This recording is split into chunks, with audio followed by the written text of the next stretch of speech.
إن الحمد لله نحمده ونستعينه ونستغفره ونعوذ بالله من شرور أنفسنا ومن سيئات أعمالنا من يهده الله فلا مضل له ومن يضلل فلا هادي له وأشهد أن لا إله إلا الله وحده لا شريك له وأشهد أن محمدا عبده ورسوله يا أيها الذين آمنوا اتقوا الله حق تقاته ولا تموتن إلا وأنتم مسلمون يا أيها الناس اتقوا ربكم الذي خلقكم من نفس واحدة وخلق منها زوجها وبث منهما رجالا كثيرا ونساء واتقوا الله الذي تساءلون به والأرحام إن الله كان عليكم رقيبا يا أيها الذين آمنوا اتقوا الله وقولوا قولا سديدا يصلح لكم أعمالكم ويغفر لكم ذنوبكم ومن يطع الله ورسوله فقد فاز فوزا عظيما أما بعد فإن أحسن الحديث كلام الله وخير الهدي هدي محمد صلى الله عليه وسلم وشر الأمور محدثاتها وكل محدثة بدعة وكل بدعة ضلالة وكل ضلالة في النار أما بعد. Donc bienvenue à tous pour cette nouvelle série de cours. Et bi'idhnillah, on va étudier donc le livre du noble cheikh Sulayman al-Ruhayli hafidhahullah ta'ala, donc qui s'appelle Usul Mu'amalati al-Ahli wal-Ashab fi Sunnati Nabawiyya, et le fondement concernant la manière d'agir avec la famille et les amis dans la sunna prophétique. Et c'est un livre qui est vraiment très très profitable. Allah mubarak. Le cheikh commence en disant, hafidhahullah ta'ala, il dit, les gens ainsi que les pays ne cesseront d'aller bien tant que l'héritage du prophète sallallahu alayhi wa sallam restera présent, et tant que cet héritage sera recherché. En effet, les prophètes n'ont pas laissé comme héritage des dinars et des dirhams, mais ils ont laissé la science. Celui qui l'apprend aura pris une part importante. La science est une lumière par laquelle les âmes se purifient. Elle est une protection pour les cœurs contre l'intrusion des idéologies déviantes et destructrices qui n'apportent aucun bien à la personne. Celui dont le cœur est rempli de science, il est impossible qu'il accepte les mauvaises idéologies ni les conceptions sordides que l'on attribue à la raison à tort et par mensonge. Et avec la science, les miséricordes descendent sur les individus et par conséquent sur les pays. Et avec celle-ci, la quiétude descend, es-sekina. Et certains savants ont dit qu'es-sekina, la quiétude, c'est une chose particulière qui descend du ciel et reste au-dessus de l'étudiant en sciences, en guise d'honneur à son égard. Et d'autres savants ont dit, la quiétude, c'est un ange qui ne descend que pour les cercles de science. Et d'autres savants ont dit, c'est une chose qui descend dans les cœurs, par laquelle les âmes, les esprits et les corps se tranquillisent. Et toutes ces définitions sont correctes, si Allah tabaraka wa ta'ala le veut. Et cette quiétude descend donc du ciel, et son effet atteint les cœurs. Et avec la science, le nombre d'anges se multiplie dans l'endroit. Le mal est alors repoussé, et le bien apparaît. Et le prophète sallallahu alayhi wa sallam a dit dans le hadith authentique, il n'y a pas une fois où un groupe de gens ne se rassemble dans une maison parmi les maisons d'Allah afin de réciter le livre d'Allah et de l'enseigner entre eux sans que la quiétude ne descende sur eux, sans que la miséricorde ne les englobe, sans que les anges ne les entourent de leurs ailes et sans qu'Allah ne les mentionne auprès de ceux qui sont auprès de lui. Et regardez ici l'énorme bienfait et mérite des cercles de science. Et dans une autre version, le prophète sallallahu alayhi wa sallam dit, il n'y a pas une fois où un groupe de gens ne s'assoit pour évoquer Allah sans que les anges ne les entourent de leurs ailes, sans que la miséricorde ne les englobe, sans que la quiétude ne descende sur eux et qu'Allah ne les mentionne auprès de ceux qui sont auprès de lui. Et c'est pourquoi les savants ont dit ici, ce n'est pas le lieu qui est voulu en soi, ce qui est voulu ici dans le hadith, ce n'est pas le lieu. Mais plutôt ce qui est voulu, c'est le fait de s'asseoir pour étudier le Coran et la science, c'est-à-dire les cercles de science. Donc, le cheikh ici veut nous dire également que celui qui étudie même par Internet, ou même à travers son téléphone ou autre, il rentre également dans ce hadith bi'idhnillah. Dès que cela se produit, c'est-à-dire les assises de science, la quiétude descend, les miséricordes se multiplient et les anges qui entourent ceux qui sont assis dans l'obéissance à Allah se multiplient. Et sache qu'il y a pour les cercles de rappel des anges qui les guettent et les recherchent. Et ce ne sont pas des anges parmi les autres qui descendent sur terre, ce sont d'autres anges. Mais ce sont des anges qui descendent spécifiquement pour cela, c'est-à-dire pour les cercles de science. Ils ne descendent que pour la recherche de la science et les cercles de rappel. Ils sont très nombreux, ils descendent pour rechercher les cercles de rappel sur la terre, puis remontent au ciel. Il a été rapporté dans le hadith d'Abi Hurayrata radiyallahu anhu que le prophète sallallahu alayhi wa sallam a dit: certes, Allah a des anges qui parcourent les chemins en quête des gens qui évoquent Allah. Lorsqu'ils en trouvent, ils s'interpellent réciproquement. Venez, ce que vous cherchez est là. C'est alors qu'ils les couvrent de leurs ailes jusqu'au ciel le plus bas, et leur Seigneur leur demande alors: bien qu'ils le sachent mieux que quiconque, que disent mes serviteurs? Ils répondent: Seigneur, ils te glorifient, te vénèrent, te louent et font tes éloges. Ils demandent, c'est-à-dire Allah: m'ont-ils vu? Ils répondent: non, par Allah, ils ne t'ont jamais vu. Allah demande: qu'aurait-il fait s'ils m'avaient vu? Les anges répondent: s'ils t'avaient vu, ils auraient été plus fervents dans ton adoration, plus assidus dans tes louanges et plus ardents dans ta glorification. Ils demandent: que demandent-ils? Et les anges répondent: ils te demandent le paradis. Allah demande: l'ont-ils déjà vu? Les anges répondent: non, par Allah, ils ne l'ont jamais vu. Ils demandent: quand serait-il s'ils l'avaient vu? Les anges répondent: s'ils l'avaient vu, ils y tiendraient encore plus, le demanderaient avec plus de force et le désireraient avec plus d'ardeur. Ils demandent: contre quoi demande-t-il ma protection? Les anges répondent: contre l'enfer. Ils demandent: l'ont-ils déjà vu? Ils répondent: non, par Allah, ils ne l'ont jamais vu. Ils demandent: quand serait-il donc s'ils l'avaient vu? Les anges répondent: s'ils l'avaient vu, ils le fuiraient encore plus et le craindraient davantage. Alors il dit: je vous prends à témoin que je les ai pardonnés. L'un des anges dit: il y a parmi eux un tel qui ne fait pas partie de leur cercle. Il y est seulement venu pour une affaire le concernant. Et il dit: il représente les gens d'une assise dont quiconque leur tient compagnie ne saurait être malheureux. Allahu Akbar.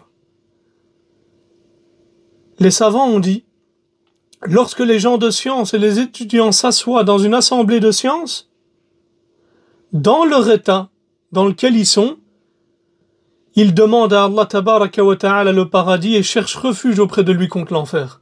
Même si on ne l'exprime pas avec la langue. C'est-à-dire: Ya akhi wa ukhtil karima, médite seulement sur ce hadith. C'est-à-dire les gens de science et les étudiants en sciences, lorsqu'ils s'assoient dans une assemblée, dans l'état dans lequel ils sont, ils demandent à Allah tabaraka wa ta'ala le paradis et cherchent refuge auprès de lui contre l'enfer, même s'ils ne l'expriment pas avec leur langue. Et il se produit alors pour eux ce que mentionne le hadith. Et cela se produit même pour celui qui s'assoit avec eux, alors qu'à la base, il n'est pas venu pour cela. Et il a été rapporté dans une autre version, dans Sahih Muslim, que le prophète sallallahu alayhi wa sallam a dit: certes, Allah a des anges itinérants de très grand mérite. Ils vivent à la recherche de cercles d'évocation d'Allah. Dès qu'ils trouvent une réunion où l'on évoque Allah, un cercle où l'on évoque Allah, ils s'y assoient. Ils se couvrent les uns les autres de leurs ailes jusqu'à remplir l'espace entre eux et le ciel inférieur. Une fois que le cercle se disperse, ces anges remontent au ciel. Allahu Akbar. C'est donc ces anges itinérants qui parcourent les chemins. Et ils sont de très grands mérites, comme ça a été rapporté dans le hadith. C'est-à-dire qu'ils ont un mérite supplémentaire sur les anges habituels qui descendent du ciel vers la terre. Et c'est par cela que les bénédictions et les bienfaits descendent. C'est pour cela que les doués de raison, dans chaque pays, veillent à organiser des assises de science dans leur contrée et dans leur pays, afin qu'ils obtiennent un grand bien et un immense mérite de ces assises de science. Ensuite, il ne faut aucun doute que l'islam est une religion complète et globale.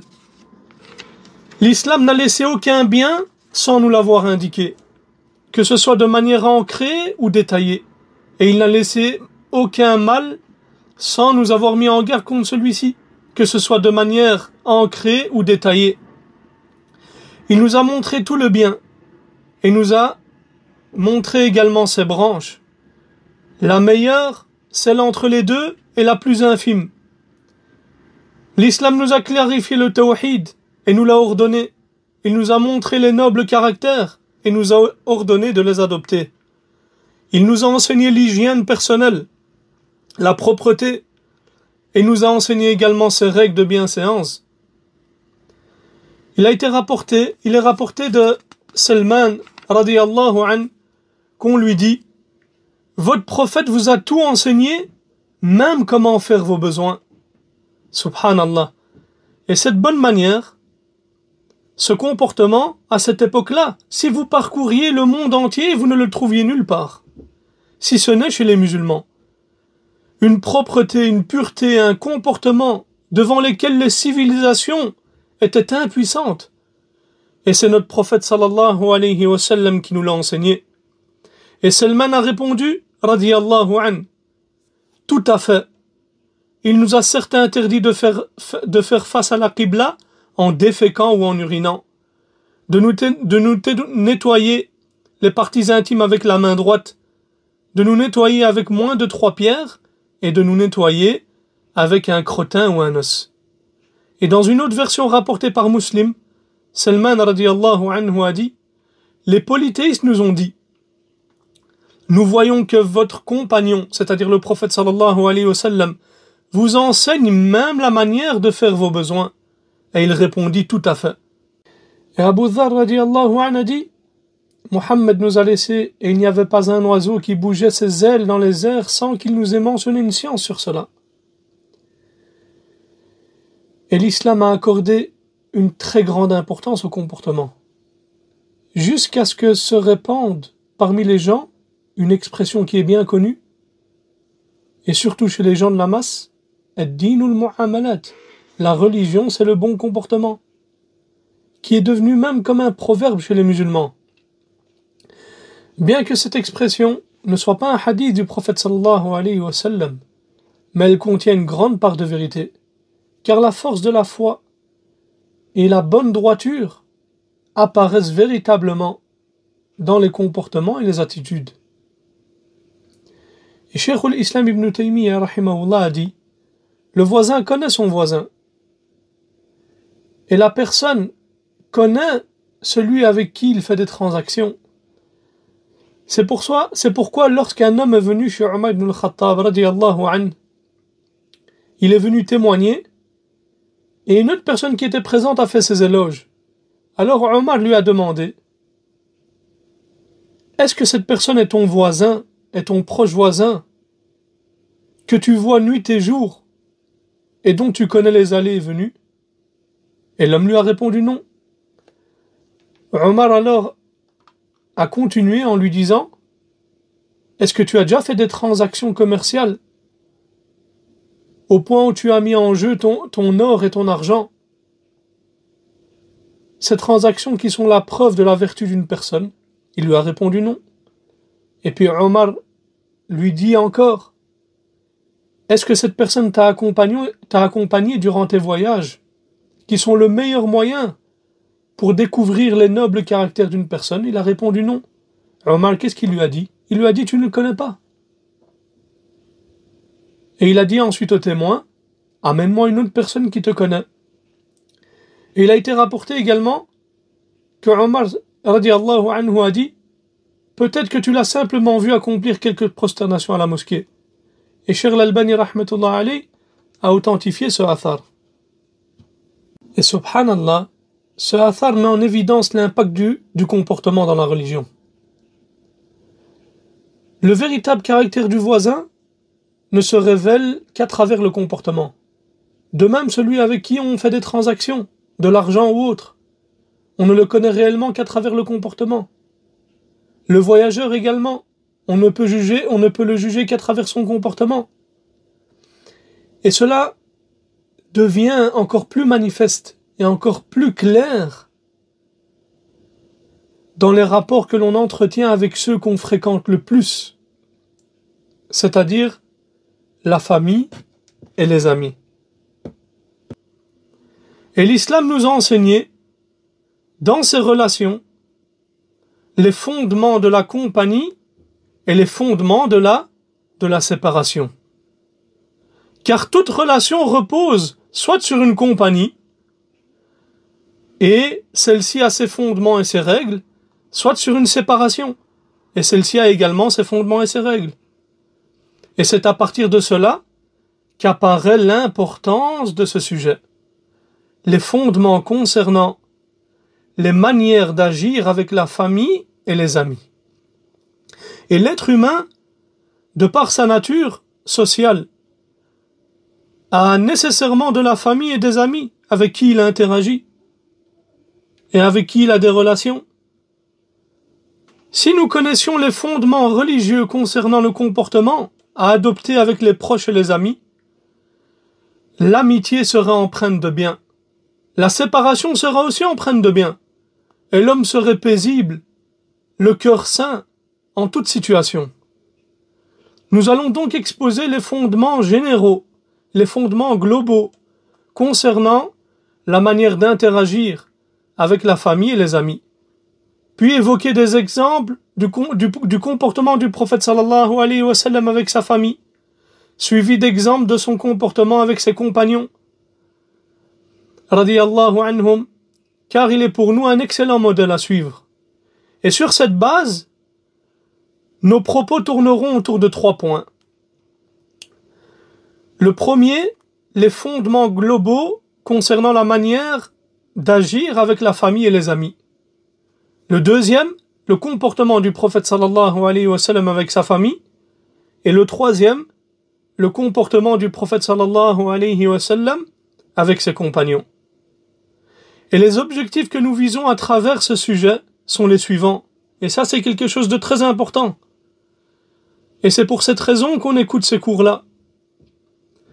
Le premier objectif, c'est que chacun d'entre nous prenne ses fondements comme une balance pour évaluer sa relation avec sa famille et ses amis, afin qu'il puisse rester ferme sur ce qui est bon et corriger les erreurs.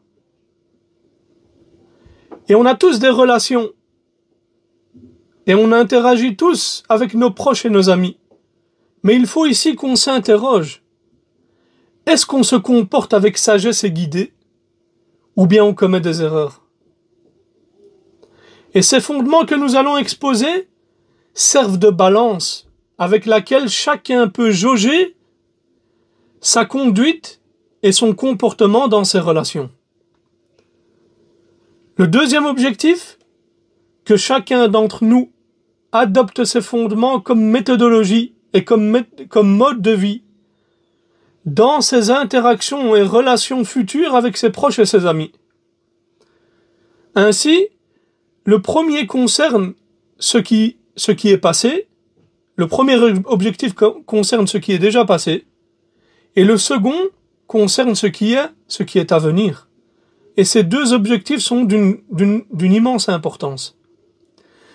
Le troisième objectif, c'est que nous éduquions nos enfants, nos filles, nos fils et les générations à venir sur cela, afin que les futures familles et la société de demain soit forte, unie, heureuse, pieuse et vertueuse.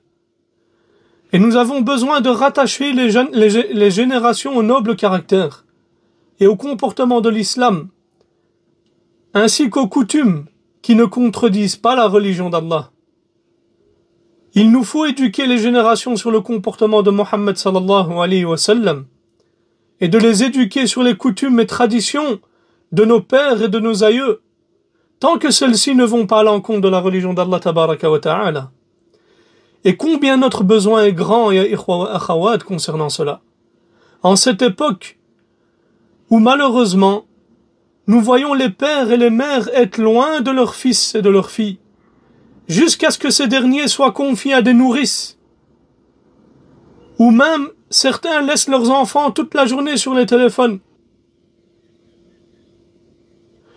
Et même il y a certaines personnes qui confient leurs enfants à des non-musulmans ou à des non-musulmanes qui ne connaissent ni les comportements islamiques ni les coutumes.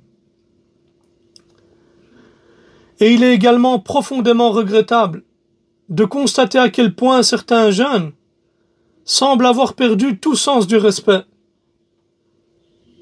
Et subhanallah, ils saisissent la moindre occasion pour détruire, casser, brûler, piller et vandaliser.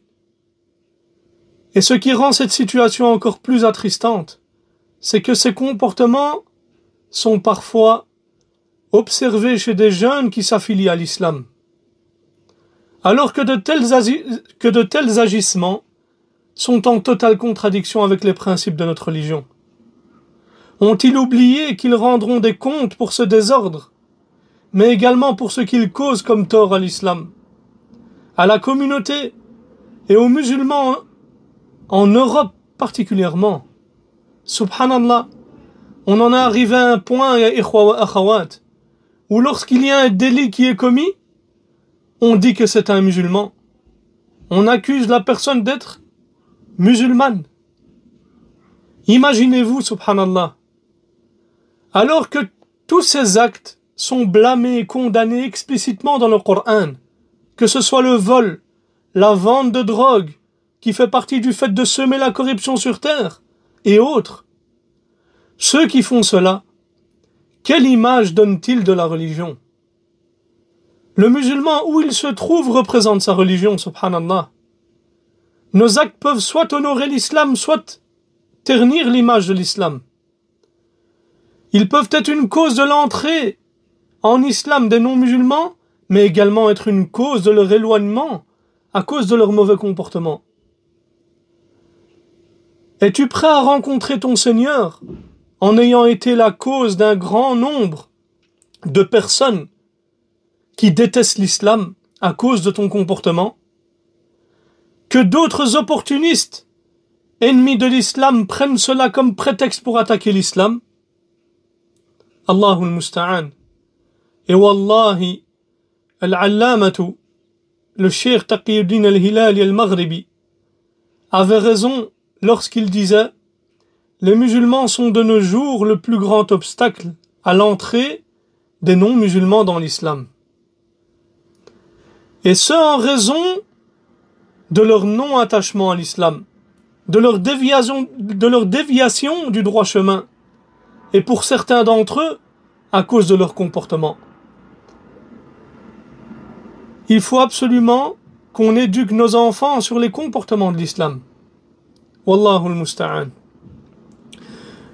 Donc ça, c'était une petite parenthèse. Le cheikh nous dit ensuite: il est affligeant également de voir une nouvelle génération qui ne parle même plus sa langue. Et là, ici, il parle des pays arabes, le cheikh hafidhahullah. Ils maîtrisent l'anglais ou le français. Ce qui en soi n'est pas quelque chose de blâmable, tant que cela ne prenne pas la place de notre langue, c'est-à-dire de la langue arabe. Mais il est triste de voir un individu de nationalité arabe ou musulmane incapable d'articuler un mot d'arabe. Et parmi nos propres enfants, qu'ils soient saoudiens, émiratis, qataris, koweïtiens, et autres, et autres citoyens des pays arabes et musulmans, certains ne sont pas capables de s'exprimer correctement en arabe, alors qu'ils s'expriment couramment en anglais. Mais lorsqu'ils parlent arabe, ils peinent à formuler une phrase clairement. Et wallahi, la situation est grave. Et il est obligatoire d'en prendre conscience. Et il n'y a aucun mal à tirer profit des moyens mondains, utiles, tant qu'ils ne deviennent pas nuisibles. Et nous devons revoir nos priorités et revoir nos propres personnes. Parmi les piliers d'une vie vertueuse et agréable, il y a le fait qu'on éduque nos fils et nos filles sur les nobles caractères et comportements de l'islam et sur les bonnes coutumes qui ne vont pas à l'encontre du livre d'Allah et de la sunna du prophète sallallahu alayhi wa sallam. Il convient aux gens de faire attention et de prendre garde, car nous craignons qu'émerge une génération qui ne connaisse ni son pays, ni sa religion, ni les gens de son pays. Une génération qui n'appartient ni à d'autres pays, ni à son propre pays. Il faut donc être attentif à cette affaire de grande importance. C'est pourquoi il convient de connaître les fondements que nous allons exposer dans ce sujet et de le considérer comme un matn, c'est-à-dire un petit livre sur lequel on éduque nos enfants. Il serait même bénéfique de leur présenter chaque jour un de ces fondements, d'en discuter avec eux et de leur en faciliter la compréhension. Le quatrième objectif, donc, ces fondements permettent de traiter de nombreux problèmes familiaux et sociaux, dont les foyers souffrent aujourd'hui. Les conflits familiaux se sont multipliés à tel point qu'ils inquiètent les doués de raison. Et la cause principale se trouve en réalité dans le fait que les gens ignorent les fondements religieux concernant les relations et la manière d'agir avec les proches et les amis. De même que la décomposition et l'éloignement se sont multipliés dans la société. Et on le voit tous, ya ikhwa wa akhawat, autour de nous. Combien de familles sont décomposées et déchirées? Et cela est essentiellement dû à la méconnaissance des fondements religieux relatifs aux manières d'agir et aux relations donc avec les proches et les amis. Et ces 4 objectifs suffisent donc chacun à lui seul pour que nous veillions à comprendre et mettre en pratique ces fondements. Et ces fondements proviennent en vérité de la lumière du message de Mohammed sallallahu alayhi wa sallam. Ils font partie de la science pure auquel on peut se fier et sur laquelle on peut s'appuyer. Ce sont des perles globales tirées du livre d'Allah, de la sunna du messager d'Allah sallallahu alayhi wa sallam et des paroles des savants. Ce sont des fondements dans lesquels il y a une réforme, une prévention et une guérison. Ce sont des fondements dont tout musulman et toute musulmane ont besoin. Ce sont des fondements sur lesquels doivent être éduquées les nouvelles générations et qui doivent servir de mode de vie. Et qu'il serait judicieux également que les sermonneurs de la communauté accordent une attention particulière à ces fondements, en prenant un fondement, par exemple, parmi ces fondements, et en faisant une khutbah Jumu'ah, par exemple. Et cela serait bénéfique pour la communauté et contribuerait à résoudre beaucoup de problèmes familiaux et sociaux. Donc le cheikh ici a terminé avec l'introduction. Il nous dit Al-amru al-awwal al-usul al-kulliyya fi mu'amalati al-ahli wal-ashab.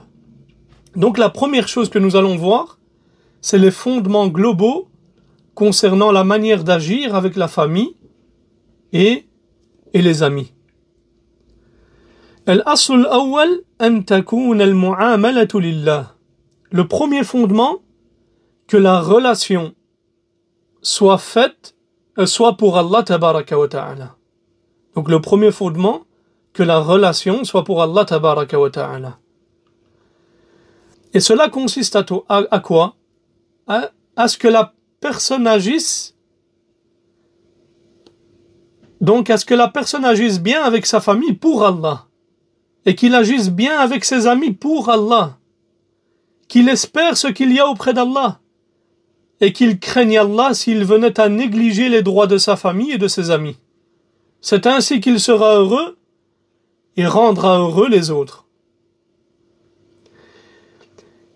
Et par Allah, jamais le bonheur n'a été obtenu comme cela a été avec la sincérité envers Allah tabaraka wa ta'ala dans toute chose. Si tu veux être heureux dans quelque chose, dans une affaire quelconque, alors sois sincère envers Allah tabaraka wa ta'ala.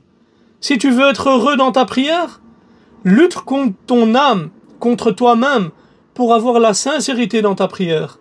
Si tu veux être heureux dans tes relations avec autrui, alors efforce-toi d'être sincère envers Allah tabaraka wa ta'ala dans ces relations-là. Les gens recherchent le bonheur, mais le bonheur est une grâce d'Allah, une grâce qu'Allah Azza wa Jal accorde à qui il veut. Ce bonheur ne s'obtient ni par les richesses, ni par les autres. C'est une chose qu'Allah met dans les cœurs. Combien de gens, ya ikhwa wa akhawat, on voit qu'ils sont riches, mais pourtant ils sont malheureux. Donc ça c'est une grâce d'Allah tabaraka wa ta'ala. C'est une grâce qu'Allah donne à qui il veut, et qu'il accorde à qui il veut. Et même dans le Cheikh nous dit, c'est pour cela que le secret du bonheur se trouve dans le fait d'être sincère envers Allah dans chaque affaire. Même les affaires les plus ordinaires. Et tu y trouveras le bonheur. Même dans tes achats et tes ventes. Sois sincère envers Allah tabaraka wa ta'ala et tu seras heureux. Cheikh al-Islam ibn Taymiyyah rahimahullah a dit, le bonheur dans les relations humaines réside dans le fait de traiter les gens pour Allah. Et donc de traiter les gens pour Allah. Tu espères Allah en ce qui les concerne. Et tu n'espères rien d'eux dans la manière dont tu les traites pour Allah. Tu crains Allah les concernant et tu ne les crains pas dans la manière dont tu les traites pour Allah. Tu es bienfaisant envers eux en espérant la récompense d'Allah et nous en attendant une contrepartie de leur part.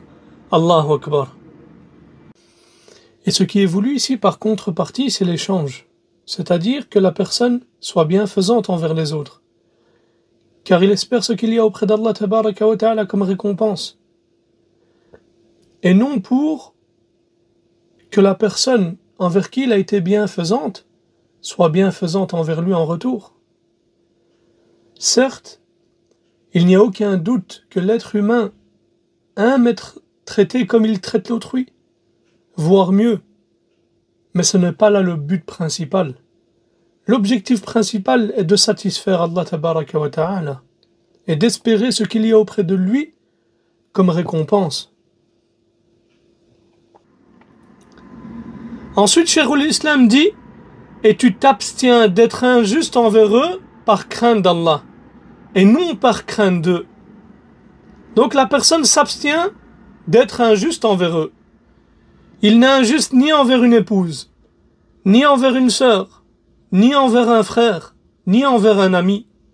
Non pas parce que la personne envers laquelle il s'abstient d'être injuste est forte ou capable de se défendre, mais bien parce qu'il craint Allah tabaraka wa ta'ala. Car il sait qu'Allah tabaraka wa ta'ala secourt les opprimés. Alors il craint Allah et il s'abstient de commettre toute injustice, même si la personne en face est faible ou même brisée. Et au contraire, plus il perçoit la faiblesse de celui qu'il traite et avec laquelle il agit, et avec laquelle il a une relation, plus sa crainte d'Allah s'intensifie. Car les faibles ont une place particulière. Et c'est à partir d'ici que l'impact grandiose de ce fondement dans les relations familiales et sociales devient clair pour toi. Cheikh l'Islam dit, rahimahullah, et lorsque la personne est bienfaisante envers les gens, il ne le fait que dans le but de rechercher le visage de son Seigneur. Il sait qu'Allah lui a fait une faveur, lui a accordé une faveur, en le rendant bienfaisant et non malfaisant. Il considère donc que son acte est accompli pour Allah et avec l'aide d'Allah. Et ça, c'est quelque chose de très important. Et c'est là un secret grandiose. C'est-à-dire qu'il fasse le bien sans le rappeler aux gens, car il sait que cela vient d'Allah. Et par conséquent, son acte de bienfaisance est accompli pour Allah.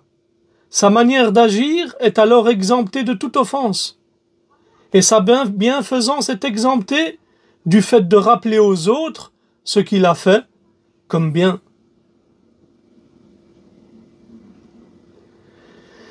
Et le croyant considère que son action est accomplie pour Allah, car c'est lui seul qui l'adore. Et avec l'aide d'Allah, car c'est à lui seul dont il implore le secours. Comme Allah tabaraka wa ta'ala dit dans la sourate Al-Fatiha, « Iyaka na'budu wa iyaka nasta'in » C'est toi seul que nous adorons, et c'est toi seul dont nous implorons le secours. Donc tu ne pourras accomplir aucun acte sans l'aide d'Allah, et sans le tawfiq d'Allah tabaraka wa ta'ala. L'intelligence et la force ne seront d'aucune utilité, car c'est Allah qui est le bienfaiteur. Wallahi, sans Allah, nous n'aurions ni prié, nous ne l'aurions ni évoqué, et nous aurions ni été bienfaisants. Et ça, c'est quelque chose que tu dois savoir, ya akhi wa ukhtil karima. C'est que lorsque tu te réveilles la nuit pour prier, sache que c'est Allah tabaraka wa ta'ala qui t'a aidé à le faire. Et sans Allah tabaraka wa ta'ala, tu n'aurais pas pu le faire. Si tu donnes l'aumône, si tu es assidu aux prières surrogatoires, tout ça, c'est parce qu'Allah tabaraka wa ta'ala l'a voulu et qu'il t'a aidé à le faire.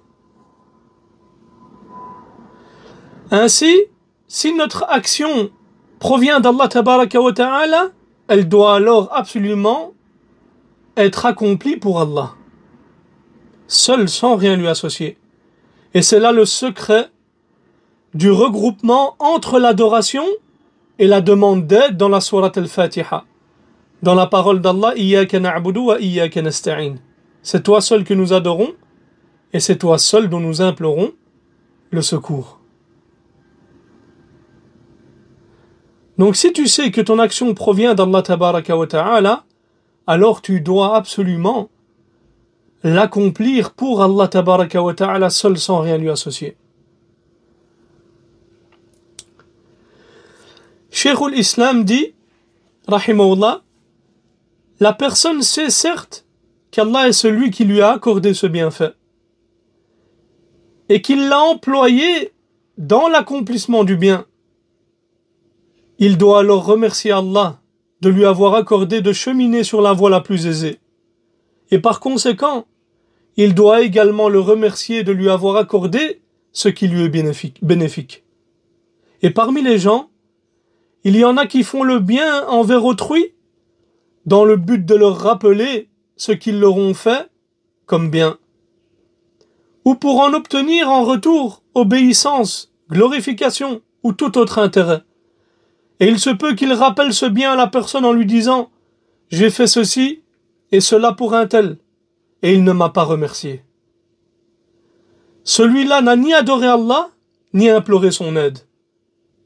Il n'a donc ni agi pour Allah, ni avec l'aide d'Allah. Et il est semblable à celui qui agit avec ostentation. Qu'Allah tabaraka wa ta'ala nous en préserve. Le cheikh nous dit, cette parole de Cheikh l'Islam signifie que le croyant considère que son œuvre est faite pour Allah tabaraka wa ta'ala, car c'est lui seul qui l'adore. Et qu'elle est faite avec l'aide d'Allah tabaraka wa ta'ala, car c'est à lui seul donc dont il implore le secours. Regardez ici, subhanallah, la faïda grandiose par rapport au verset dans Surat Al-Fatiha. Ainsi, il ne demande ni récompense, ni gratitude de la part de celui envers qui il a fait preuve de bienfaisance. Et Allah tabaraka wa ta'ala dit dans le Coran: Innama nut'imukum liwajhi Allahi la nuridu minkum jaza'an wala shukura. Traduction du sens rapproché du verset: c'est pour le visage d'Allah que nous vous nourrissons, nous ne voulons de vous ni récompense ni gratitude. Il ne rappelle pas ce qu'il a fait à la personne, ni ne lui fait du tort, car il sait que c'est Allah qui lui a accordé cette faveur en l'utilisant pour faire le bien, et que cette faveur qui lui a été accordée appartient à Allah tabaraka wa ta'ala. Il incombe donc à celui qui fait le bien de remercier Allah tabaraka wa ta'ala de lui avoir accordé de cheminer sur la voie la plus aisée. Et il incombe à celui qui bénéficie de ce bien de remercier Allah, de lui avoir facilité quelqu'un qui lui donne ce qui lui est bénéfique, que ce soit une subsistance, une science, un soutien ou autre. Et parmi les gens, il y en a qui sont bienfaisants envers les autres, dans le but de leur rappeler ce bien. Et cela est un mal et une maladie que la personne doit absolument traiter. Et il y a même certains vertueux, lorsqu'ils font le bien, ils considèrent que ce bienfait ou cette grâce après Allah revient à celui envers qui ils ont été bienfaisants et non à eux-mêmes. Et Cheikh al-Islam Ibn Taymiyyah rahimahullah explique qu'il y a certaines personnes qui font le bien envers les autres dans le but de leur rappeler ce qu'ils leur ont fait comme bien, ou pour obtenir en retour obéissance, glorification ou tout autre intérêt. Et il se peut qu'ils rappellent ce bien à la personne en lui disant: j'ai fait ceci et j'ai fait cela, mais tu ne m'as pas remercié. Il dit ensuite, rahimahullah, celui-ci n'a ni adoré Allah, ni œuvré pour Allah, ni agi avec l'aide d'Allah. Cette personne est plutôt semblable à celui qui agit avec ostentation. Qu'Allah tabaraka wa ta'ala nous en préserve. هذا وصلى الله على نبينا محمد وعلى آله وصحبه وسلم.